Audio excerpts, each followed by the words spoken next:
Quality, comfort, and grip at an affordable price. Whether it's our standard, pro, or elite socks, there's an option for everyone. Try a pair for yourself now at puregripsocks.com. Ever kick a ball around barefoot and say to yourself, wow, that feels pretty good? Well, what if I told you they made football boots designed to feel as close to that as possible? These are, in my opinion, the top 5 best thin football boots that provide a barefoot feel. Where if you don't care at all about protection and you just want that true one-to-one touch on the ball, these are the boots you should be considering. All of which, by the way, you can pick up below their normal retail prices by way of some exclusive SR4U coupon codes via the links down below. And really quickly before we get started, if you enjoy the top 5 videos, don't forget to drop a like on this one. And if you appreciate the unsponsored, unsugar-coated, brutally honest opinions on this channel, make sure you hit that subscribe button along with the little bell notification so you don't miss out on my reviews of all the latest football boots of 2025. The Puma Ultra 6 Ultimate has one of the best feeling thin textile synthetic uppers of any football boot currently on the market, where if you look closely, it's made from a slightly textured mesh material as a base,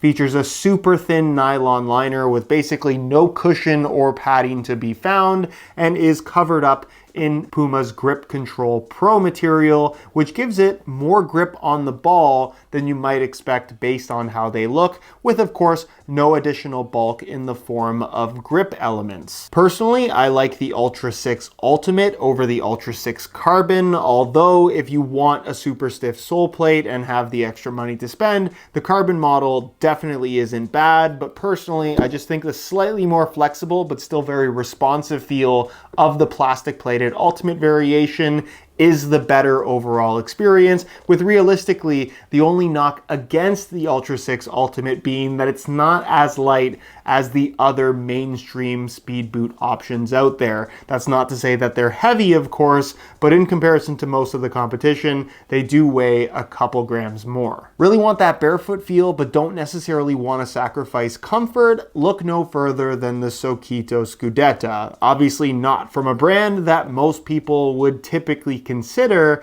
However, when it comes to giving you that raw, thin touch on the ball, but also that softness and pliability that you expect from a pair of high-end football boots, which ultimately is what equates to comfort, this blends those two elements together better than arguably anything else on the market, with this BioTouch synthetic material being very reminiscent of basically one of the GOATs in the speed boot category in the hybrid touch upper of the 2014 F50, although I'd make the argument that this is arguably even more pliable than that. There's pretty much no extra padding here whatsoever, just thin, super soft synthetic through the forefoot and toe box area, which eventually transitions into more of like a translucent textile, which is there mostly for the sake of structure, while keeping the upper nice and thin, lightweight, and ultimately secure on your feet. The tongue is a super thin, unstructured microfiber, so no extra padding across the top of the foot either. And in terms of fit, comfort, and even the traction on offer here,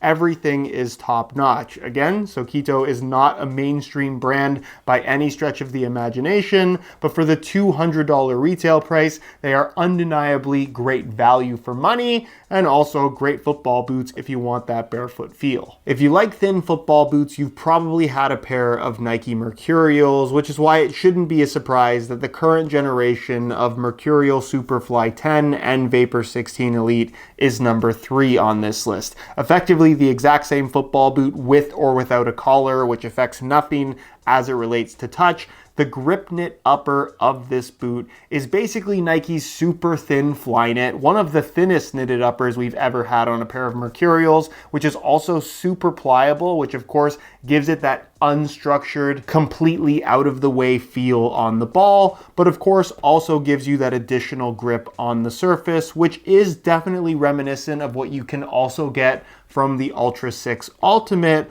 However, I'd make the argument that in terms of being really thin as well as providing extra grip, this is pretty much as good as it gets. Of course, being that they're Mercurials, they're ridiculously lightweight, they're super responsive, they're pretty comfortable, especially with that 3/4 length zoom unit underfoot, a very unique feature of the current Mercs. They obviously give you that super aggressive traction, and they're also one of the lightest in the speed boot category. If you want to feel fast, effectively a sprinter spike for the pitch, that's pretty much what the Nike Mercurial series was founded on, and still what they're delivering in 2025. But if knitted Mercurials aren't your thing and you really miss the Teijin synthetic days, the Mizuno Alpha 2, this of course being a made in Japan variation, but personally I would recommend the Alpha 2 Elite, which is the non-made in Japan version that feels pretty well exactly the same and retails for $180, the same price as some takedown models, but is arguably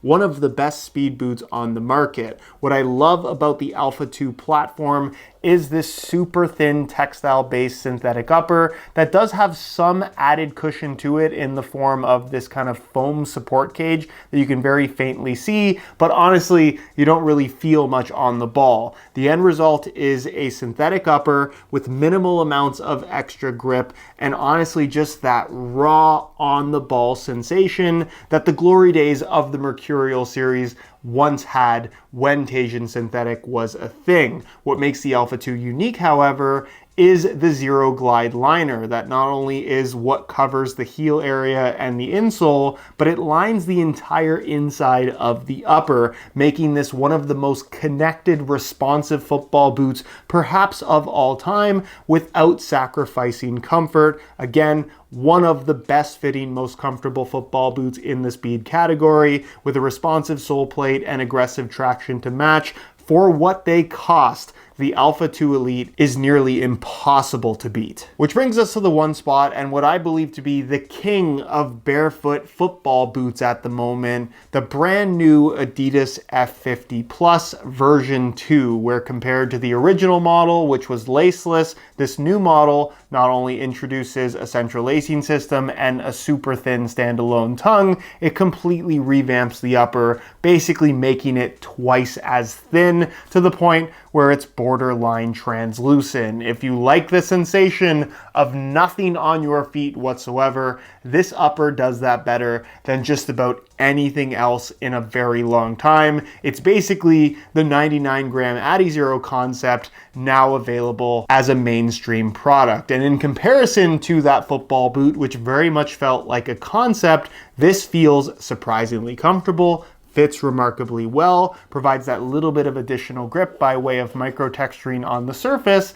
and also gives you all the lockdown that you would expect from a pair of top-end speed boots. And of course, that is not to say that you couldn't get a great barefoot feel and experience from the normal synthetic F50 Elite, either with or without laces, but certainly in comparison, the new F50 Plus just feels that much thinner. It also helps that the new F50 Plus is basically the lightest speed boot currently on the market, which only enhances that barefoot experience. The quirky aspect of this boot is of course what's happening underneath the upper in the form of this Light Strike Pro elevated forefoot insert and the double sole plate construction, which is also a huge difference compared to all other F50s. That elevated forefoot does take a little bit of getting used to and certainly isn't for everybody, and the double sole plate makes this incredibly stiff, but in terms of feeling fast and giving you that energy return, I really don't think there has ever been a more responsive feeling sole plate. The traction is top notch, or more or less the same as what you'll get